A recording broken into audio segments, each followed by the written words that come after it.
到了东安市场，我先走进一家卖鸡鸭的回教馆，他们的食品讲究得很，有一种卤制鹅胗，大而且软，味道鲜美，每只价钱要卖到小洋2角。我问何以价格这么贵？他们说这是用100年老卤汁来做的。我说哪里会有100年老卤呢？那人指着后面的铜锅铜炉说，这个锅一切食物从生的放入，熟后取出，锅汁是从来不换的，至今算来已有100年开外了。我听了只当是其东野语，但是北方人却最重视这类传说。我又走到隔壁小刀王，买了一把像牙柄的小刀，花了4毛钱。又走到一家酒铺，买了一小瓶白干，独自回旅社，痛痛快快地喝到酣然方止。那天内子恰好到他的哥哥家去吃饭，他返回旅馆时，我已昏昏入睡了。白干酒的性味极强烈，做了一夜乱梦，喜怒哀乐一应俱全。最坏的是一幕戏，把我当作雕刘氏拥上母马，要我由4门唱小调，我才一惊而醒，大感没趣。次晨即叫茶房出去买报纸，不问什么大报小报都要，看看会不会有我的那幕丑剧的新闻。翻了好久，一张报都看不到，最后翻到一份时事白话报，竟然把昨天的情况描写得很详细，并且说出此人虽已拒保释放，但是药王庙董事们意见纷纭。幸亏这段新闻只说出是姓陈，名字完全搞错，总算我的亲戚们都看不出这个闯祸的就是我。很沉闷地过了2天，忽然见到有人送了一张大红请帖来，具名的是萧龙友、孔伯华、汪逢春、施金墨。我看了这请帖就呆了一阵，送来的人是萧龙友家的老管家。他说这4位爷们是本地著名的4大名医，按北方4大名医出为萧龙友、孔伯华、杨浩如、汪逢春，杨死后施金墨继之。萧为四川人，孔伯华开药方喜用石膏一味，号称孔石膏。汪逢春是苏州人，您知道不知道？我说知道，我一定准时而到，只是不知道有什么事情。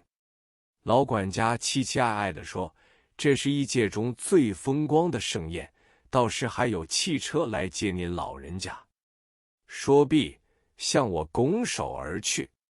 我就想到这次宴会一定与药王庙事件有关，于是又到琉璃厂附近书社，记得当时附近书社的招牌出于张伯英的手笔，我进门就找王掌柜，问他《天花经言》这本书是乾隆时洛阳元巡著的，你们有没有？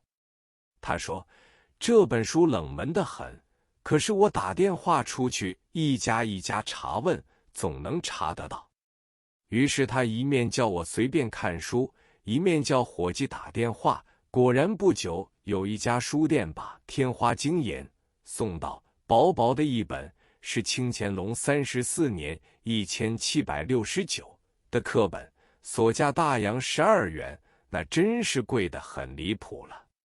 我说这部书我买下来，另外还要请你找人替我手抄一本。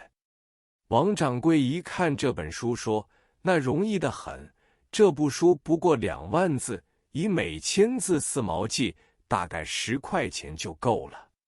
我说另外要装潢织锦缎的书面和书底，书签也要写的和原本一样。王掌柜一口答应，准定明天下午5点钟送到。次日，我在旅馆中换了蓝袍黑褂，预备去赴宴。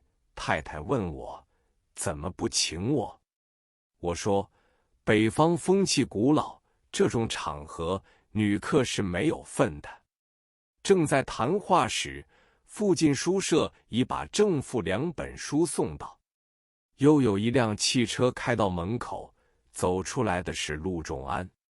陆仲安也是北方名医，我在上海、南京已见过多次。他见了我就哈哈大笑说：“你在药王庙中闹了一个大笑话。”经过我解释之后，已然云开月明。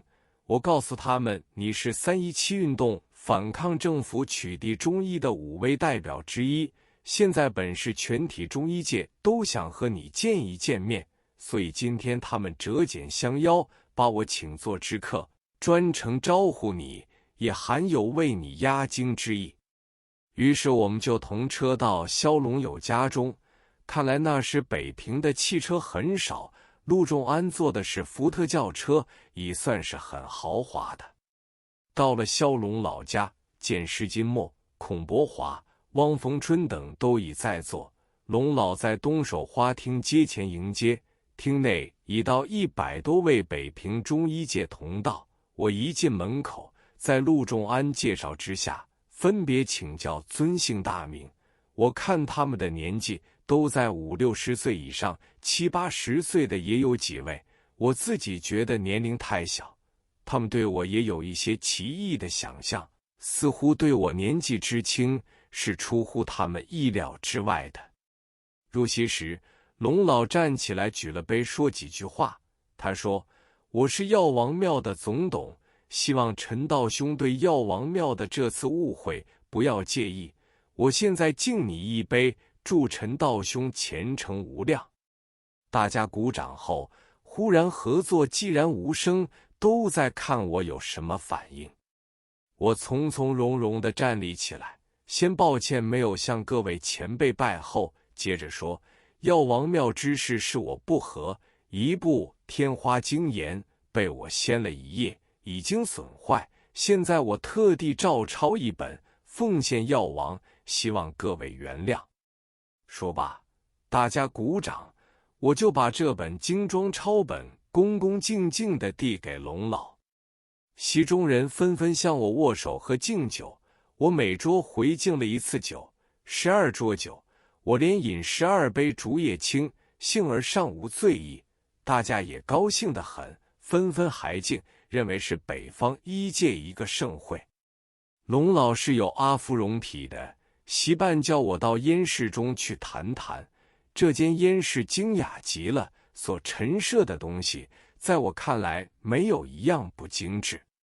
龙老说，再隔几天是农历12月初1日，是药王庙冬季之期，你这本抄本一定要在封入药王的封藏中，到时要举行一个仪式，由我写一张封条，请你为主祭，4大名医陪祭，全体医药界都来参与盛典，您同意吗？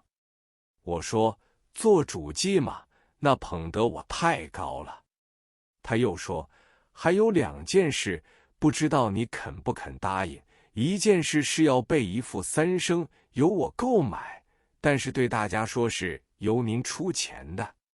我一听这话就明白他的意思，我说，这钱应当由我付。当即拿出10块钱，他说，猪牛羊3升不过8块钱，立时把多余的钱找还给我。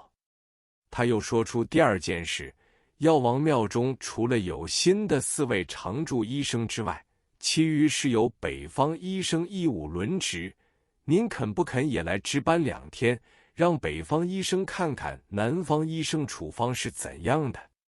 我说，一定遵命。